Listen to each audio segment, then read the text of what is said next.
All right, so we have a graph.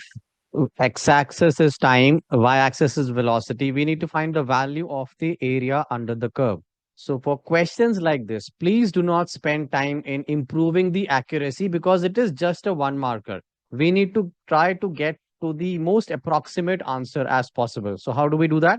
We need to find the area under the curve. So step one is we need to draw a dotted line from this point, which is the end point of the graph, on to the x-axis. So let's do that.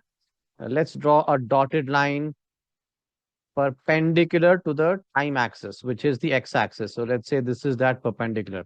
Now we need to find this entire area, which is between the graph, the dotted line, and the x-axis. So how do we do that?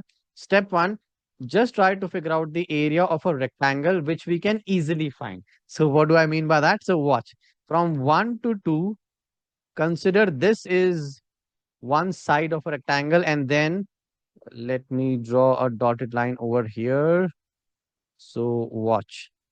So what I have done, I have drawn a rectangle whose base length is 1 units and the height of this triangle will be 2 units. So area of the rectangle will be 2 multiplied by 1, which will give us 2 units. So let me write A1 in this case is 2. So area of this big rectangle is 2 units. So now we will need to check how many of such big rectangles can be put in this rectangle.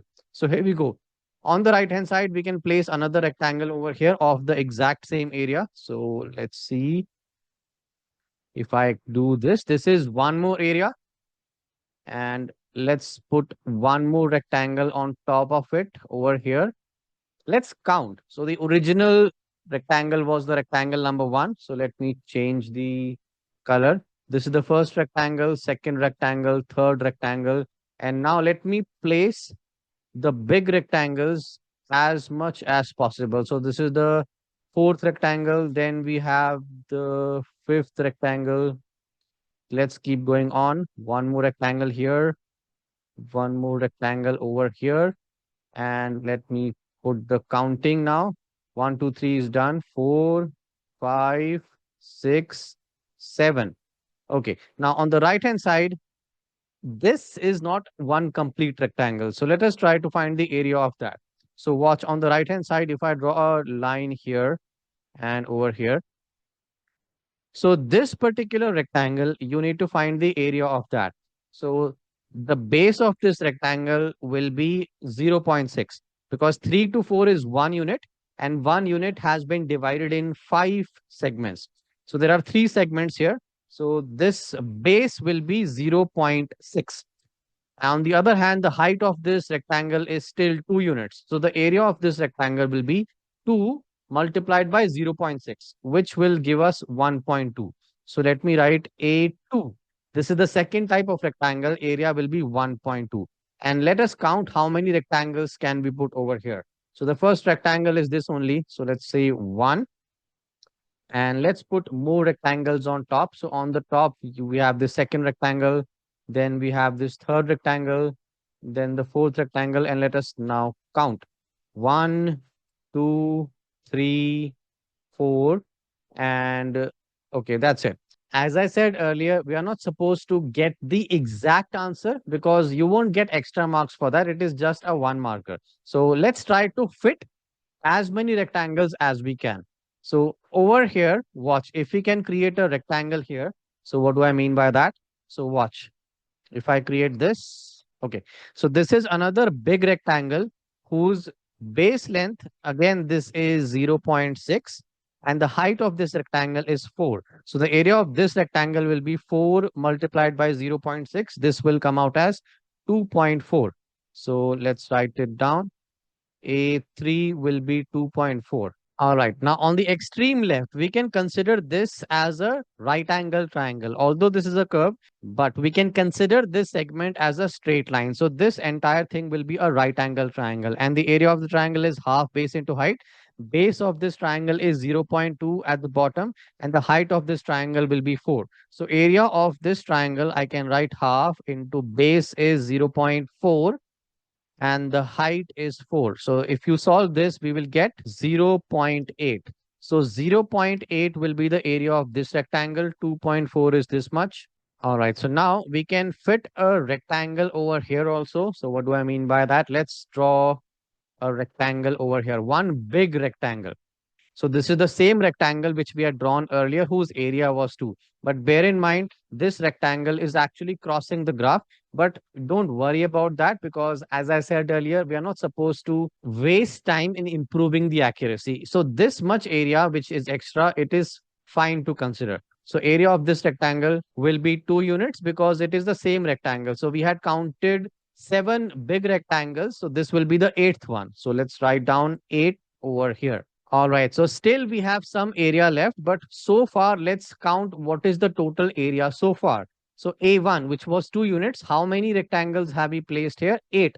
So the total area will be 8 multiplied by 2, which is equal to 16. So this 16 constitutes all these big rectangles, which are 8. Next off, we had these 4 small little squares. Each of these squares had an area of 1.2. So the total area will be 4 multiplied by 1.2. So let's write it down.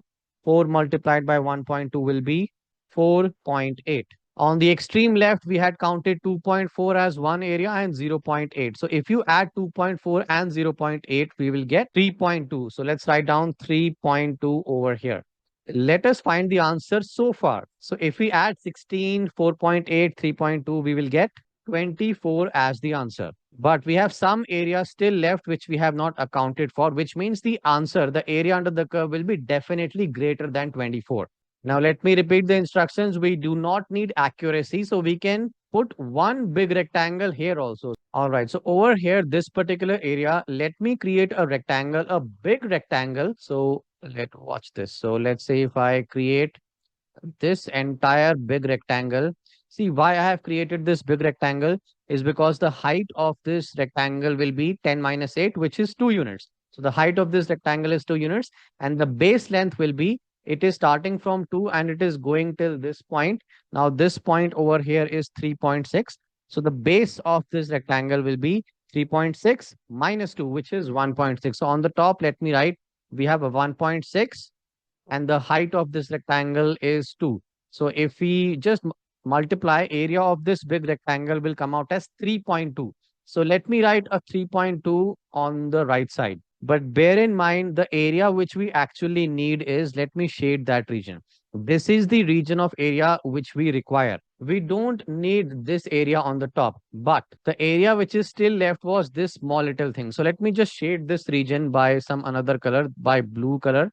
So this blue small little area, which we have to find the area, we can approximate it to be the area for this. That is why while finding the area, you can ignore this blue little thing and we can just take the entire big rectangle, which was 3.2. So 24 plus 3.2, let's add it, we'll get 27.2. Now the only thing left is this triangle. So either you can consider this as a triangle and find the area half base into height. But even if you stop here, the examiners will give you full marks. So let's say if I write area under the curve is 27.2 units, meters in this case. So the examiners will give you full marks. And let me explain why. So in the IB official solution, watch. If your answer lies between this is a pretty big range, 25 to 31, they are going to give you full marks. So even if you stop here, which means we have not accounted for this small little thing, even then you will get full marks. But in the exam scenario, what we can actually do is 27.2 we already have accounted for. You can consider this triangle to be similar to this triangle, although it is a little bigger. So this is 0.8, so we can consider this as 1. So if you want, we can just add 1 to it to get 28.2 meters as the answer. And that is how we are supposed to approach such questions. Please remember, questions like this always will be either a 1 marker, mostly 1 marker, or sometimes 2 marker. So they don't want you to get a most accurate answer. You're not going to get extra marks for that.